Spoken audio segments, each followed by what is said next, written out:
Alhamdulillahi Rabbil Alamin. Nahmaduhu wa nasta'inuhu wa nastaghfiruh.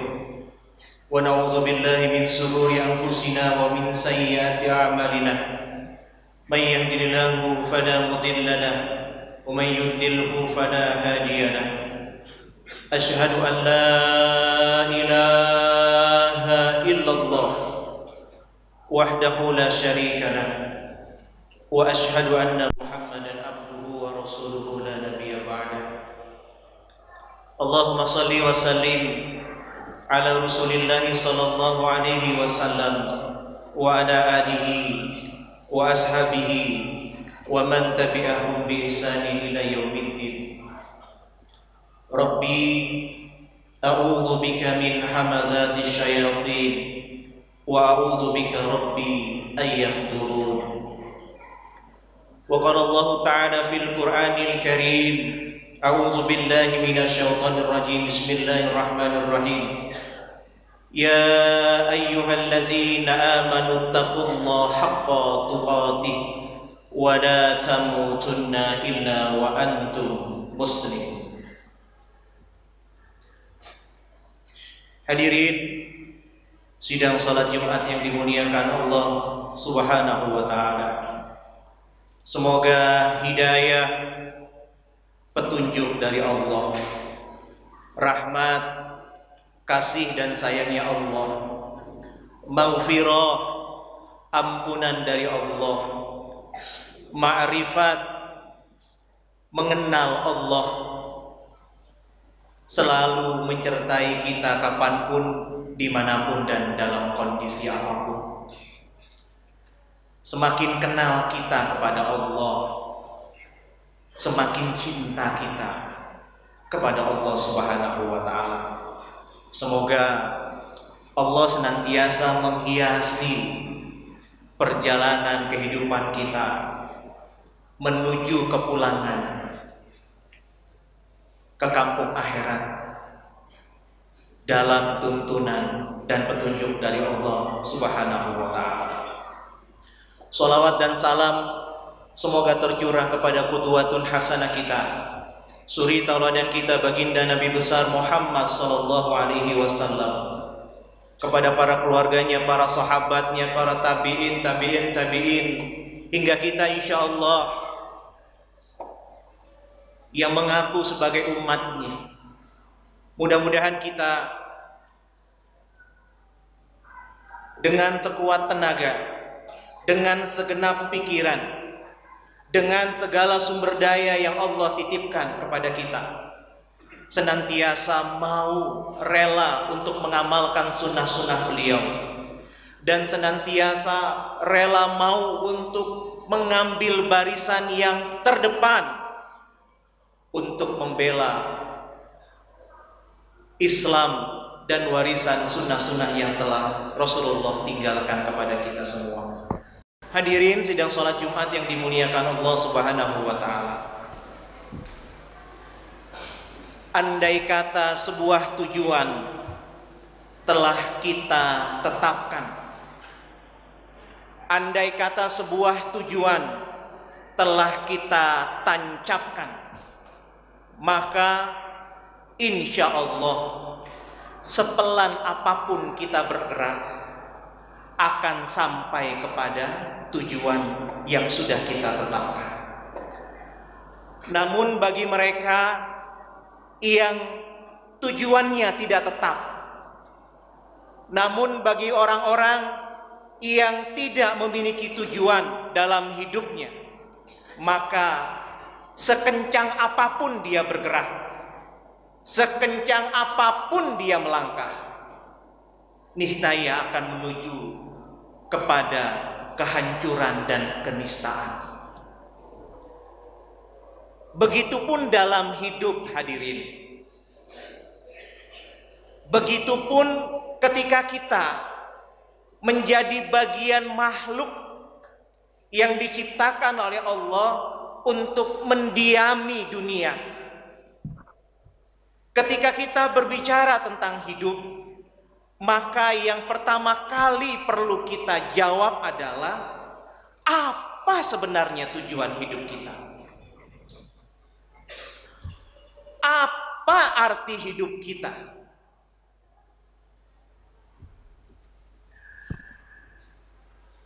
Kan hidup ini nggak lama-lama banget hadirin.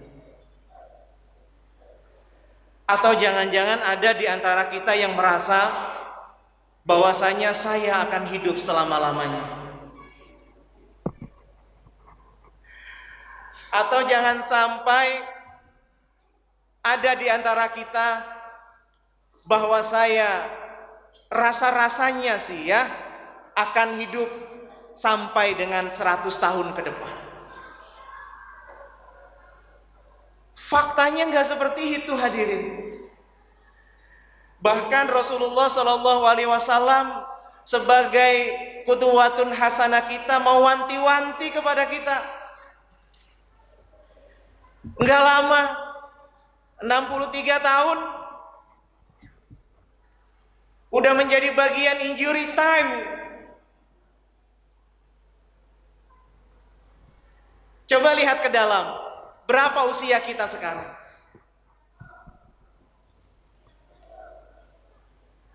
Karenanya Allah Subhanahu wa taala mengingatkan kepada kita, kullu nafsin za'iqatul maut. Tiap-tiap orang yang bernyawa, makhluk yang bernyawa, ini pasti akan menemui yang namanya al-maut, yang akan menjadi pemisah antara kenikmatan duniawi, yang akan menjadi pemisah antara orang tua dengan anaknya, anak dengan orang tuanya, yang akan menjadi pemisah antara istri dengan suami, suami dengan istri, yang akan menjadi pemisah antara pemimpin dengan rakyatnya, rakyatnya dengan pemimpin. Ujungnya adalah al-maut. Jadi kalau ditakar-takar, karena kita adalah umatnya Rasulullah, ukurannya 63 tahun plus minus. Berarti kalau ada di antara kita yang sudah memasuki usia kurang lebih 60 tahunan, belum sadar, belum menyadari bahwa sebentar lagi sudah ada warning, kita akan siap-siap berkemas meninggalkan dunia, repot ini hadirin. Lebih asik terjebak untuk memikirkan dunia. Yang belum sukses mau sukses, yang sudah sukses, yang sudah sukses mau sukses lagi. Terus bagaikan meneguk air laut. Semakin diteguk, semakin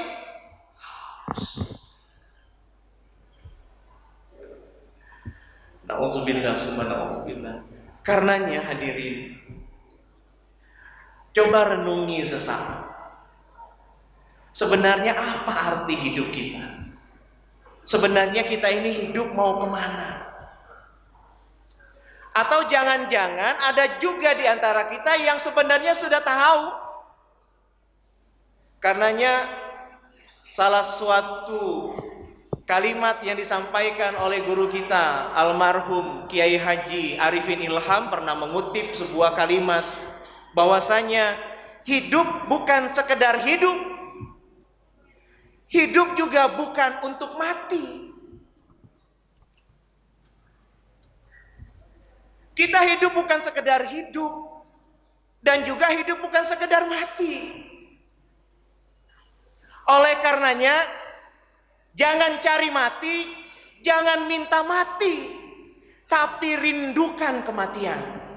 Karena mati adalah pintu gerbang selanjutnya untuk perjumpaan kita dengan Allah Subhanahu wa taala. Siapapun yang ingin berjumpa dengan Allah harus. Jadi kalau di antara kita ataupun ada saudara-saudara kita yang mau hidup selamanya, nggak akan berjumpa dengan Allah Subhanahu wa taala. Mau berjumpa dengan Allah, mau bertemu dengan surga, harus. Karenanya hidup itu mesti punya arti. Kata almarhum Buya Hamka, kalau hidup hanya sekedar hidup, hidup hanya sekedar mencari makan, kerbau di sawah pun. Kalau hidup hanya untuk bekerja, bekerja untuk hidup, maka kerbau di sawah pun bekerja. Karenanya Allah Subhanahu wa taala mengingatkan kepada kita, "Wa ma khalaqtul jinna wal ins illa liya." Sayangnya, termasuk mungkin khotib di sini, kita sering terlena.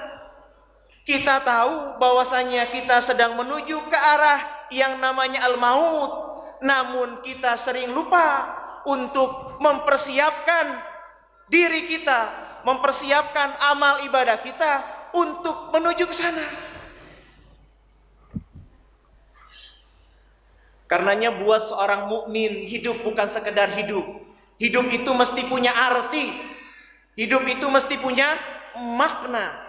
Karena hidup cuma sekali. Kita tidak mengenal istilah reinkarnasi. Hidup ini cuma sekali, hadirin. Pertanyaannya nanti, ketika kita meninggalkan dunia, apa sejarah, apa amal ibadah, apa histori yang sudah kita tinggalkan buat dunia? Apa yang sudah kita tinggalkan untuk keluarga kita? Nama baik atau nama buruk? Itu yang mesti menjadi sebuah catatan kita. Karenanya hadirin yang dimuliakan Allah Subhanahu wa taala, setidaknya ada 3 prinsip yang perlu kita pahami, kemudian kita amalkan untuk menjalani sisa-sisa kehidupan ini. Karena yang namanya al-maut itu bukan daftar tunggu. Yang namanya kematian itu bukan daftar tunggu. Yang namanya al-maut itu daftar cabut. Tidak mengenal tua, muda, anak-anak, bayi, termasuk yang di dalam kandungan. Ketika memang sudah ditakdirkan sampai kepada yang namanya ajalnya,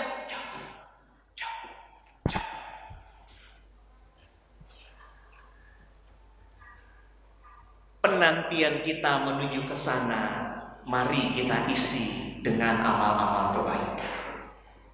Penantian kita ke sana, mari kita isi dengan karya-karya kebermanfaatan. Bukan hanya buat diri kita, tapi buat umat dan agama Islam.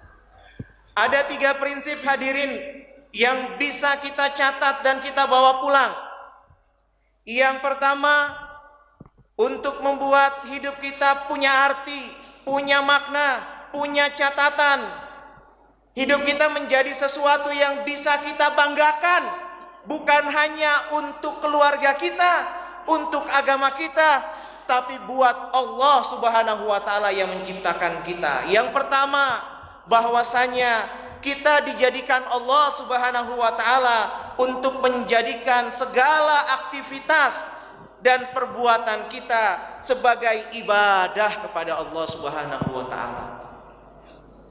Jadi yang namanya ibadah itu bukan hanya sebatas yang namanya rutinitas di masjid, rutinitas sholat 5 waktu, rutinitas baca Quran, rutinitas qiyamul lail, puasa Ramadan. Itu benar, bagus. Namun di luar itu yang dinamakan ibadah adalah segala dan seluruh macam aktivitas kita yang kita lakukan, yang kita perbuat secara sadar ketika membukakan mata kita sampai nanti. Bahkan tidur kita pun akan bisa menjadi sebuah ibadah ataupun tidak ibadah kalau tidak sesuai dengan tuntunan yang dicontohkan oleh Rasulullah SAW. Kerja ibadah berarti ketika bekerja harus punya integritas, Sambil bekerja, dapat upah, dapat gaji. Pada saat yang sama, pahala mengalir terus. Karena kita niatkan kerja kita bukan hanya untuk bekerja. Kita niatkan kerja-kerja kita untuk beribadah kepada Allah. Jadi dalam bekerja, pahala itu bisa terus mengalir. Apapun pekerjaan yang kita lakukan, hadirin. Itulah yang namanya aktivitas kita, segalanya untuk ibadah. Dalam surat Al-Mulk ayat 2 Allah Subhanahu wa taala juga mengingatkan kepada kita, Allazi khalaqal mauta wal hayata liyabluwakum ayyukum ahsanu amala. Ditutup dengan kata ahsanu amala. Allah menciptakan kehidupan, kematian, kehidupan. Tujuannya cuma satu. Allah ingin mengetahui siapa di antara hamba-hambanya yang paling banyak amal. Jadi fokus kita satu nih hadirin. Ketika kita melangkahkan, kita keluarkan kaki kita dari majelis sholat Jumat ini, kita fokuskan apakah yang kita lakukan menjadi jalan sarana ibadah atau sebaliknya. Yang kedua, prinsip yang kedua, setelah yang pertama menjadikan segala aktivitas kita ibadah kepada Allah Subhanahu wa taala, tugas dan peran kita dalam kehidupan ini secara terang Allah katakan sebagai khalifah, khalifatul fil ard. Artinya kita diberikan hidup, kesempatan cuma satu kali, maka jangan sia-siakan. Mari kita isi dengan karya-karya yang bermanfaat dan penuh dengan kebaikan. Sehingga nanti ketika kematian tiba, itu adalah puncak karya kita. Ketika kematian tiba, puncak karya kita, hadirin.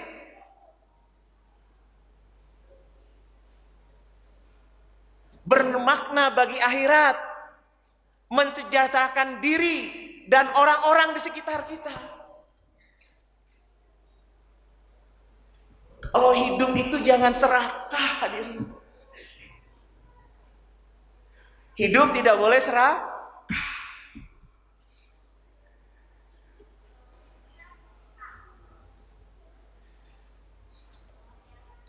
Coba bayangkan yang sederhana sekali. Seberapa banyak sih perut kita menampung makanan yang kita makan? Sebanyak-banyaknya makanan sudah ada takarannya. Gak mungkin ketika kita sudah kenyang kita isi. Yang terjadi akan muntah. Bagi orang-orang yang tidak sadar dan dia penuhi isi kehidupannya, karyanya dengan keserakahan, layaknya sebuah kerak. Ingat kerak? Ketika diberi pisang, dipegang pakai tangan kanan. Dilempar pisang, dipegang tangan kiri. Dilempar lagi, kanan dimasukkan ke mulut, dipegang tangan, dikempet pada kedua ketiaknya. Bahkan kalau perlu seluruh tubuhnya itu dengan pisang. Dia gak mikirkan orang lain, yang dipikirkan hanya dirinya sendiri. Dan ini merupakan konsep dan tuntunan yang diajarkan oleh Islam. Khairun nas anfa'uhum linnas. Sebaik-baiknya manusia adalah orang yang paling memberikan manfaat. Karena kualitas diri kita akan bergantung dengan seberapa manfaat yang kita berikan buat sesama. 3, penutup. Tugas kita dalam bahasa agama itu adalah disebut dengan dakwah. Tugas kita dalam bahasa agama disebut dengan dakwah.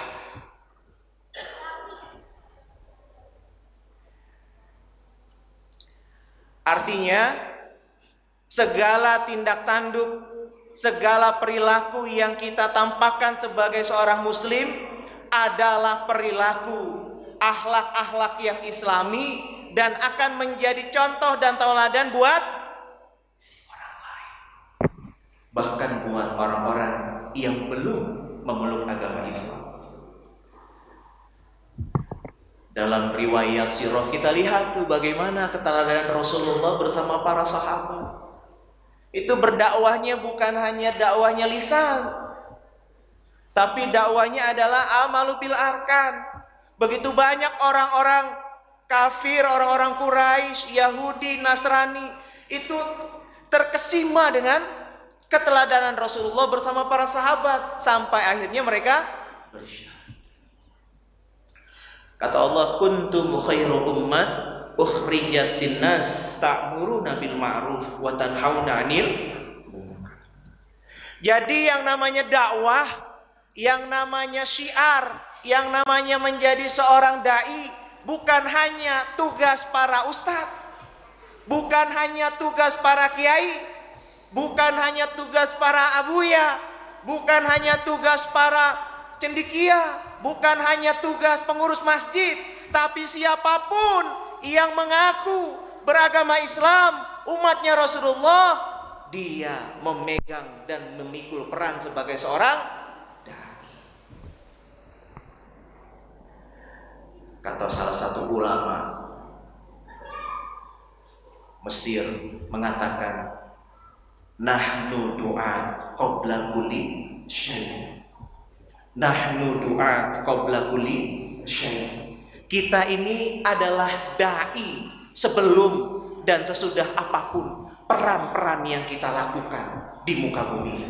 Semoga Allah Subhanahu wa taala memberikan kemampuan dan kesanggupan kepada kita semua untuk mengisi hari-hari menuju kepulangan kampung akhirat dengan penuh kebaikan dan kebaikan, manfaat buat diri dan manfaat buat orang-orang di sekitarnya.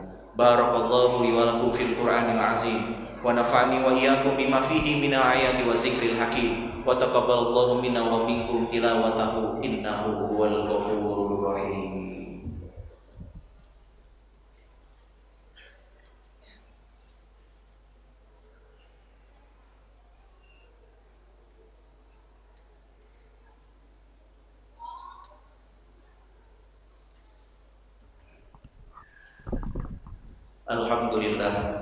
Alhamdulillahirabbil alamin, lam yalid wa lam yulad wa lam yakul lahu kufuwan ahad.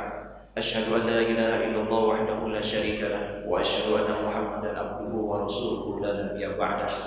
Wa qala Allah ta'ala fil Qur'anil Karim, a'udzu billahi minasyaitonir rajim. Bismillahirrahmanirrahim. Ya ayyuhallazina amanu taqullaha haqqa tuqatih wa la tamutunna illa wa antum muslimun. Hadirin, sebelum kita berdoa, khatib menghimbau dari ketulusan hati khatib untuk terus dalam sujud-sujud kita, terus doakan saudara-saudara kita yang ada di Palestina.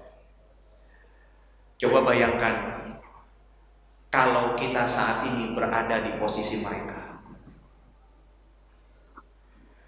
Karenanya anugerah dan karunia yang dititipkan oleh Allah kepada bangsa kita, mudah-mudahan kita bisa bertanggungjawabkan sebagai rakyat, dan mudah-mudahan ke depan sebagai bangsa yang terdapat mayoritas umat muslim terbesar, ke depan akan menjadi pionir, pemimpin buat bangsa-bangsa yang ada di muka bumi.